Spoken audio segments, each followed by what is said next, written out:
Hello students, मैं सुमन सिंह आप लोगों के लिए आज फिर लेकर आई हूँ हिंदी अभ्यास पुस्तिका रिमझिम। इस अभ्यास पुस्तिका रिमझिम की पाठ 11 चावल की रोटियाँ, इसको आज मैं पढ़ूँगी और मेरे साथ साथ आप लोग भी पढ़ेंगे। मतलब कि इसका हम लोग आज पठन और पाठन करेंगे। बच्चों, सबसे पहले इस अध्याय के बारे में हम लोग जान लें कि चावल की रोटियाँ क्यों इसका नाम दिया गया है। बच्चों, रोटी तो हम सभी खाते हैं, लेकिन गेहूं की रोटी खाते हैं। चावल की रोटी के बारे में इसमें बताया गया है, चावल की रोटियों के बारे में बताया गया है। यह कहानी बर्मा देश की है और इसे कुछ बच्चों ने मिलकर इस एक्ट को किया है, इस नाटक को प्ले किया है। इस नाटक को आप लोग भी कर सकते हैं अपने दोस्तों के साथ मिलकर। ये कहानी के जो लेखक हैं उनका नाम है पी ओंग थेम और इसका हिंदी में अनुवाद किया है मस्तराम कपूर ने। अब आप सोचेंगे कि हिंदी में अनुवाद का मतलब आप लोग को पता है ना, ट्रांसलेट करना। हिंदी में अनुवाद मस्तराम कपूर ने क्यों किया? बच्चों, ये कहानी बर्मा देश की है, यानी कि बर्मी में ये लिखा गया है, इसीलिए इसको हिंदी में अनुवाद किया गया है। तो बच्चों, अब हम लोग चलते हैं इस पात्र परिचय के बारे में जानते हैं। पात्र परिचय का मतलब है कौन इस चैप्टर में, इस अध्याय में कैरेक्टर हैं। इस अध्याय में किस किस ने नाटक को खेला है। कोको, निन्नी, तिनसु, मिम्मी और ऊबातुन। इसमें 3 मुख्य पात्र हैं और 2 गौण पात्र हैं। अब आप सोचेंगे कि मुख्य पात्र कौन है और गौण पात्र कौन है। मुख्य पात्र वो होते हैं बच्चों जो मेन भूमिका निभाते हैं, और गौण पात्र जो थोड़े से समय के लिए आते हैं। तो कोको, अब हम लोग पढ़ते हैं पात्र कैरेक्टर के बारे में। कोको 8 साल का एक बर्मी लड़का जो कुछ मोटा है। निन्नी 9 साल का बर्मी लड़का, वो कोको का दोस्त है। तिनसु 8 साल का बर्मी लड़का, वो भी कोको का दोस्त है। मिम्मी 7 साल की बर्मी लड़की, कोको की दोस्त। ऊबातुन जनता की दुकान का प्रबंधक। अगर आप लोग नाटक प्ले कर रहे हो बच्चों, तो अगर आप ऊबातुन कैरेक्टर को अगर किसी को बनाना चाहते हो, तो उसमें किसी लंबे कद के आदमी को, यानी कि जिसकी लंबाई अधिक हो। कद मतलब क्या होता है? कद का मतलब होता है जिसकी कद काठी लंबा, चौड़ा, मोटा बताते हैं ना हम लोग, तो उसकी पर्सनालिटी कैसी है। तो कद का मतलब जो लंबे कद वाला आदमी हो और वो नकली मूंछ और चश्मा लगाकर इस नाटक को कर सकता है। तो यहाँ तो हम लोगों ने बच्चों इन पात्र के बारे में जाना। अब हम लोग आगे चलते हैं इस कहानी के बारे में। इस कहानी में किन किन चीज़ों के बारे में बताया गया है वो हम लोग पढ़। दीवारों पर बांस की चटाइयाँ, एक दीवार के सहारे रखी अलमारी, अलमारी के ऊपर एक रेडियो, चाय की केतली, कुछ कप और खाली गुलाबी फूलदान रखा है। कमरे के बीच फर्श पर एक चटाई बिछी है जिसके ऊपर कम ऊंचाई वाली गोल मेज रखी है। 2 दरवाजे, एक दरवाज़ा पीछे की ओर खुलता है और दूसरा दरवाज़ा एक किनारे की ओर। पंछियों के चहचहाने के साथ साथ पर्दा उठता है। दूर कहीं मुर्गा बांग देता है। बांग का मतलब बच्चों आपको पता है? बांग देना क्या होता है? मुर्गा जो सुबह सुबह कुकड़ू को बोलता है, उसे बांग देना बोलते हैं। कहीं कुत्ता भौंकता है, कहीं प्रार्थना की घंटियाँ बजती हैं, यानी कि मंदिरों में प्रार्थना की घंटियाँ बजती हैं। कोको आता है, जम्हाई लेकर अपने को सीधा करता है। यहाँ मतलब ये हुआ कि कोको सुबह सुबह जब बिस्तर छोड़कर उठता है तो वह सीधा अपने आप को जम्हाई लेता है, अंगड़ाई लेते हुए उठता है और वह सीधे कहाँ जाता है? अपने किचन में, अपने रसोई घर में जाता है। अब यहाँ पर कोको के बारे में आगे हम लोग पढ़ते हैं। माता पिता धान लगाने खेतों में चले गए हैं। जब तक माँ खाना बनाने के लिए लौट कर नहीं आती, तब तक मुझे घर की देखभाल करनी है।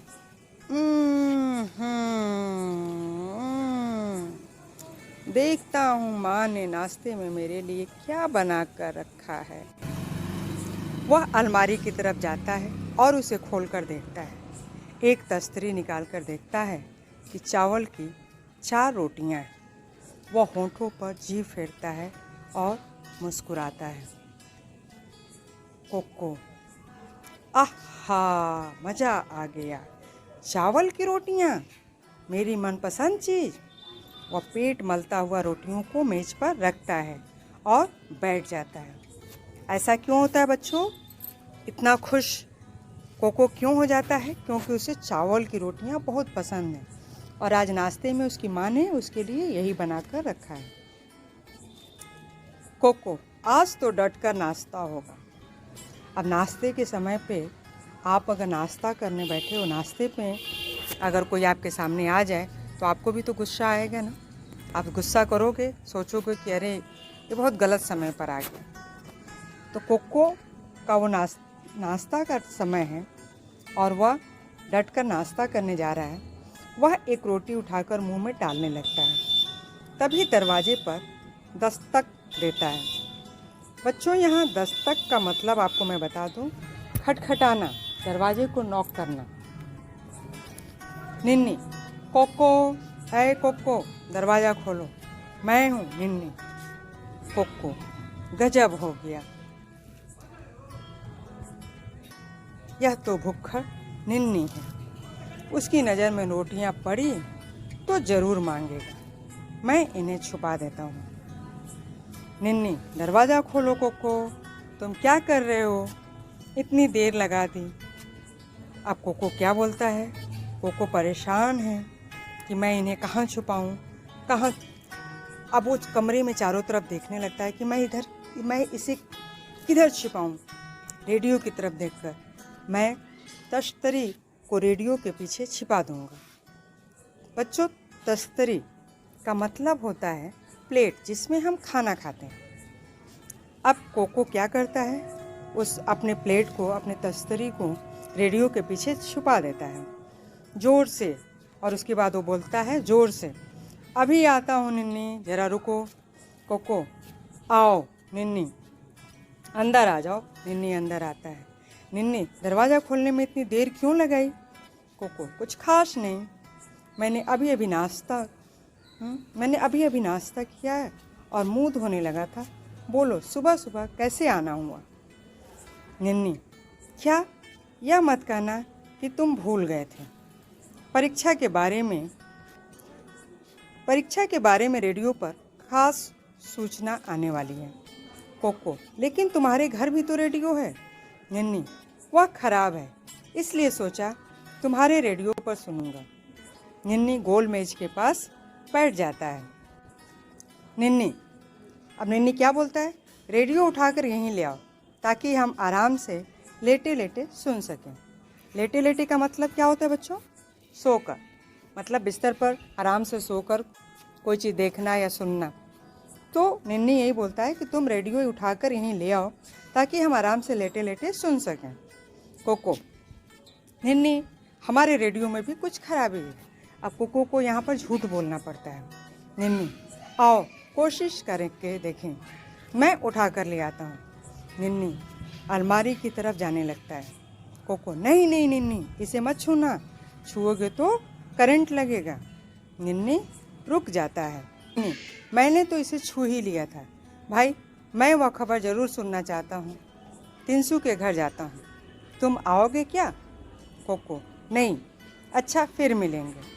निन्नी तेज़ी से बाहर निकल जाता है। कोको गहरी सांस लेकर बाल बाल बचे। अब चलकर नाश्ता किया जाए। मेरे पेट में चूहे दौड़ने लगे हैं। चूहे दौड़ने का मतलब क्या होता है? बहुत तेज़ की भूख लगना। इसको बहुत तेज़ से जब भूख लगती है तो क्या बोलता है? पेट में चूहे कूदना। कोको तस्तरी उठाकर मेज़ के पास आता है, एक रोटी उठाकर खाने लगता है। तभी दरवाजे पर दस्तक सुनाई देता है, यानी कि फिर यहाँ पर किसी ने नॉक किया दरवाजे को। कोको तस्तरी नीचे रखकर, जाने अब कौन आ टपका। मिम्मी, कोको दरवाज़ा खोलो, मैं हूँ मिम्मी। कोको, बाप रे, यह तो मिम्मी है। उसे चावल की रोटियाँ मेरी ही तरह बहुत अच्छी लगती हैं और वो हमेशा भूखी होती है। मुझे रोटियाँ छिपा देनी चाहिए, लेकिन कहाँ?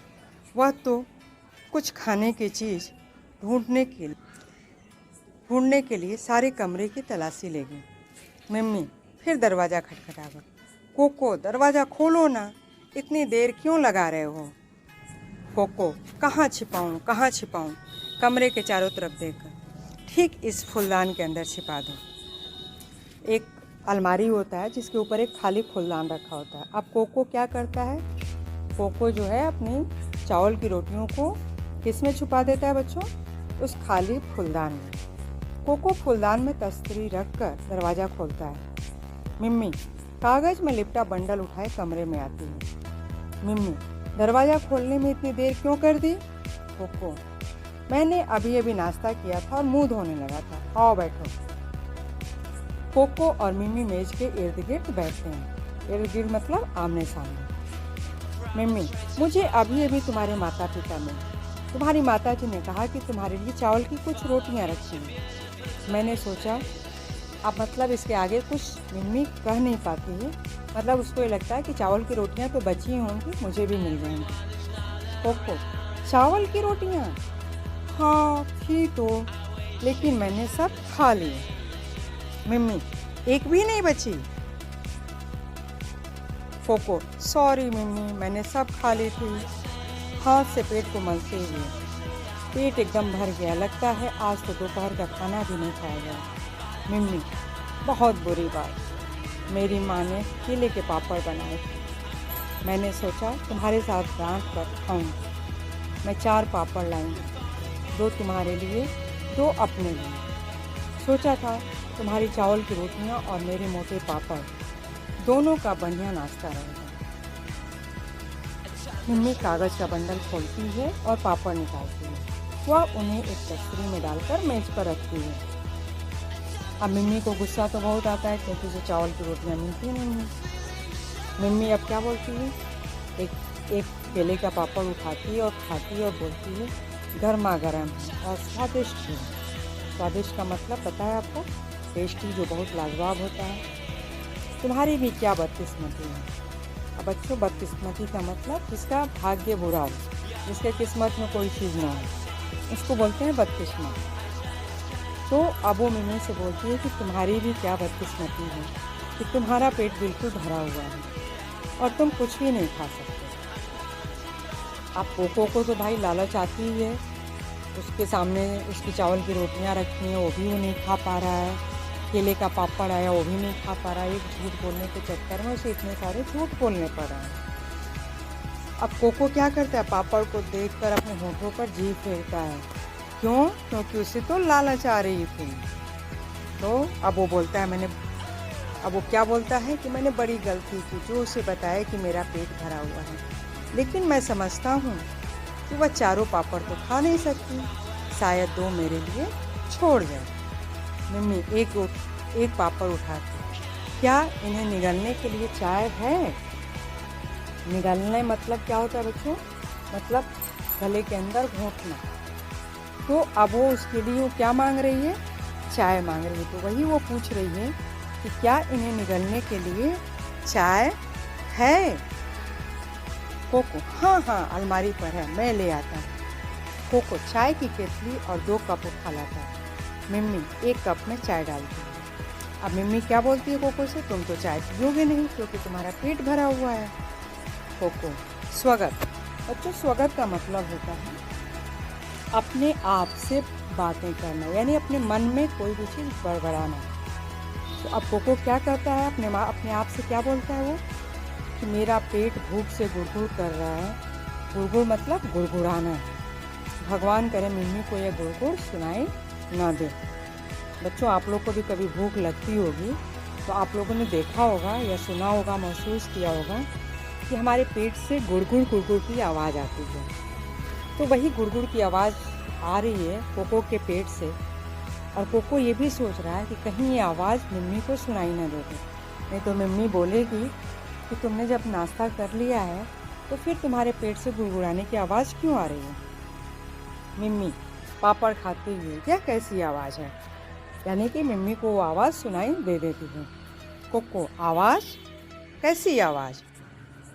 हल्की सी गुड़गुड़ाने, किसी के पेट गुड़गुड़ाने की आवाज़। या फिर सुना तुमने? ये बात किसने बोला? मिम्मी ने, क्योंकि मिम्मी को वो आवाज़ साफ सुनाई दे रही थी। कोको या अरे हमारे घर में एक चूहा घुस आया है, वही ये आवाज़ करता है। दरवाजे पर दस्तक, यानी कि फिर एक बार से दरवाजे पर दस्तक हो, यानी कि फिर कोई तीसरा आदमी कोई दरवाजे पर आकर नॉक करता है दरवाजे पर। कोको कौन? 300। अब इसका तीसरा दोस्त आता है, मैं हूँ 300। कोको उठने लगता है। मिम्मी तुम बैठे रहो, आराम करो, तुम्हारा पेट बहुत भरा है, मैं खोलती हूँ। अब मिम्मी क्या बोलती है बच्चों कोको से? उसे तो लगता है कि कोको ने बहुत खा लिया, उससे खड़ा नहीं हुआ जाएगा, तो वो बोलती है कि तुम सोए रहो, तुम बैठे रहो यहाँ पे, मैं जा रही हूँ दरवाज़ा खोलने के लिए। मिम्मी दरवाज़ा खोलती है। 300 गेंदे के फूलों का गुच्छा लिए आता है। अब मिम्मी तो बैठी ही थी, अब यहाँ पर कौन आ गया? 300 आ गया, और वो भी क्या लेकर आता है? फूल लेकर के आता है। 300 आहा मिम्मी भी यहाँ है। मिम्मी आओ 300। 300 मेज के पास जाकर, हेलो कोको, क्या बात है, तुम्हारी तबीयत ठीक नहीं है क्या? Cocoa hello 300। मिम्मी और 300 मेज के पास बैठते हैं। बच्चों इस कहानी का आधा भाग मैं कल के एपिसोड में मैं आपको पढ़कर सुनाऊंगी। आज के लिए इतना ही। अब आज इस अध्याय को आप लोग भी मेरी ही तरह अच्छे से पढ़ेंगे, और हो सके संभव हो तो आपके घर में आसपास अगर बच्चे हैं तो 2-4 बच्चे मिलकर इस नाटक को प्ले कर सकते हैं। धन्यवाद बच्चों, कल फिर मिलते हैं।